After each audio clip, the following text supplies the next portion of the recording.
Sneha steel and furniture centre Salgare. आमच्याकडे steel भांडी, संसार उपयोगी साहित्य, sofa set, furniture, cooler, dining table, आटा चक्की व इतर साहित्यांचे एकमेव ठिकाण एक, व्हरायटी अनेक। आता शुभ मुहूर्ताची सुरुवात सलगरे ते स्नेहा स्टील मधील खरेदीनेच।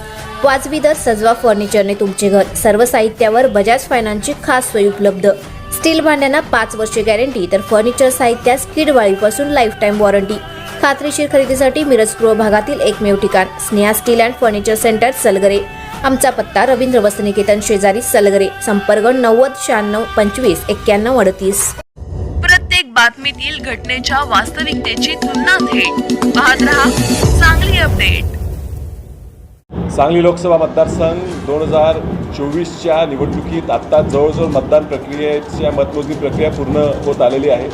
जो 1 लाखाच्या वर आघाडी आपल्याला सांगलीतनं मिळालेली आहे।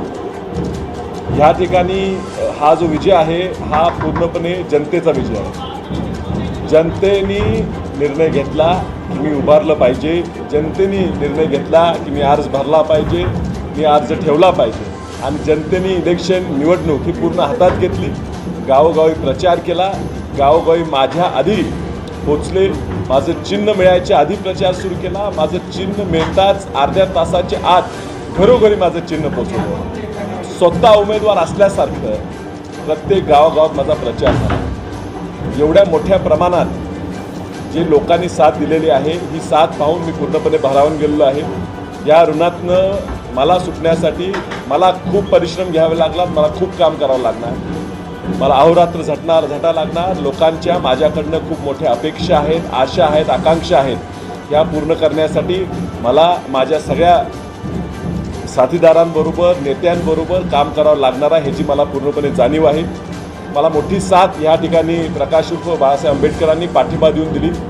ते स्वतः आता त्यांच्या मतदारसंघात मागे चाललेले आहेत, त्याचं दुःख आहे, पण ह्या संविधानाचं रक्षण करायसाठी मला त्यांनी पात्र समजलं, मला पाठिंबा दिला।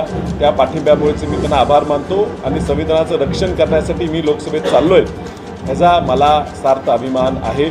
मला इतर पक्षाच्या खूप लोकांनी, माझी अपेक्षा नसताना इतर पक्षाचे अजितराव घोटपडे सरकार असतील, विलासराव जगताप असतील यांनी पाठिंबा दिला। त्याबरोबरीनं मिरज शहरातले नगरसेवक, आवटी, देवमाने, दुर्वे, बागवाचे इतर पक्षाचे होते, त्यांनी आपल्याला पाठिंबा दिला।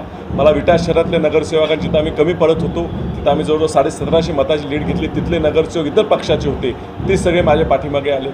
ह्या व्यतिरिक्त जाऊन ह्या जिल्ह्यात एक मोठा वर्ग हा स्वर्गीय डॉक्टर पतंगराव कदम साहेबांच्या विचाराचा वर्ग आहे। हा सगळा वर्ग मला त्यांचा मुलगा असल्यासारखा, मी जवळचा असल्यासारखा मला जपून मला ह्या ठिकाणी त्यांनी मोठं मताधिक्य जिल्ह्यातनं दिलं। हे सर्व कार्यकर्त्यांचा मी 100% ऋणी आहे। स्वर्गीय आबांचं जे गट आहे, ज्यांचा जो विचाराची लोक आहेत, त्या लोकांनी मोठ्या प्रमाणात आम्हाला ह्या ठिकाणी पाठिंबा दिला। त्यांच्या मतदारसंघात जो मावळत्या खासदारांचा सुद्धा मतदारसंघ आहे, त्या मतदारसंघात सुद्धा जवळजवळ 14,000 मताचं मताधिक्य आम्हाला मिळालं, हे त्याचंच एक प्रतीक आहे।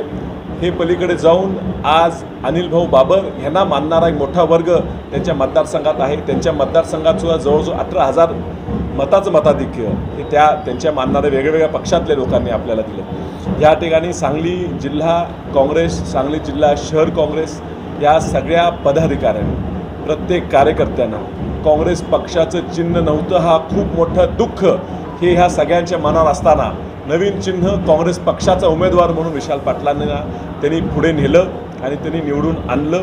ह्याच्या मागे त्या पक्षाची संघटना आहे। डॉक्टर विश्वित कदम यांच्या नेतृत्वाखाली गेल्या 2-4 वर्षापासून आम्ही ह्या पक्षाची बांधणी करतो। आम्ही सगळे गटतट विसरून आम्ही निवडणूक जिल्हा बँकेची असेल, बाजार समिती असेल, अन्य निवडणुका असेल, आम्ही ताकदीनं लढतो आणि ह्या ताकदीनं लढलेल्या निवडणुका ह्या आम्ही लोकसभेत सुद्धा यश आणू शकतो का हे दाखवण्यासाठी आमचा प्रयत्न झाला आणि ह्या लोकसभेच्या निवडणुकीत मोठा मताधिक्य आम्हाला मिळालं। विक्रम दादा असतील, पृथ्वीराज पाटील असतील आणि खास करून आमच्या घरातल्या जयसीताई वहिनी असतील, आमचं पूर्ण कुटुंब या ठिकाणी राबलं। प्रतीक दादा, आमची आई, आमचे घरचे सगळे हे राबले। आज वसंतदादांचा विचार हा धोक्यात आणण्याचा प्रयत्न कुणीतरी करायचा प्रयत्न करत होतो। आमच्या आघाडीतल्या काही नेत्यांनी सुद्धा जाणून बुजून ह्या ठिकाणी माझा पराभव होईल यासाठी षडयंत्र रचलं।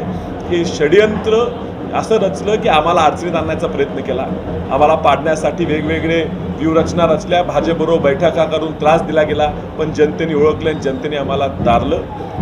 जाणून बुजून आम्ही ज्या विमानात बसलोय त्याचे पायलटच आमच्या विमानातनं काढायचा प्रयत्न त्यांनी केला. आमचे पायलटना खालती उतरलं, पण आमचे पायलट एवढे सक्षम आहेत की विमानात न बसता सुद्धा रिमोट कंट्रोलनी माझं विमान त्यांनी दिल्लीला पोहोचवलं. आणि हे खूप मोठी गोष्ट आमच्या दृष्टीने आहे. ह्या पुढच्या काळात आम्ही एक संघ राहणार, एकत्र राहणार. ही जी एकी झालेली आहे ही तात्पुरती नाही आहे, ही कायमची एकी आहे. डॉक्टर विश्वजित कदम यांच्या नेतृत्वाखालती ही सांगली पूर्णपणे काँग्रेसमय झाल्याशिवाय आणि ह्या सांगलीतनं राज्याचं नेतृत्व निर्माण केल्याशिवाय आम्ही शांत बसणार नाही. धन्यवाद.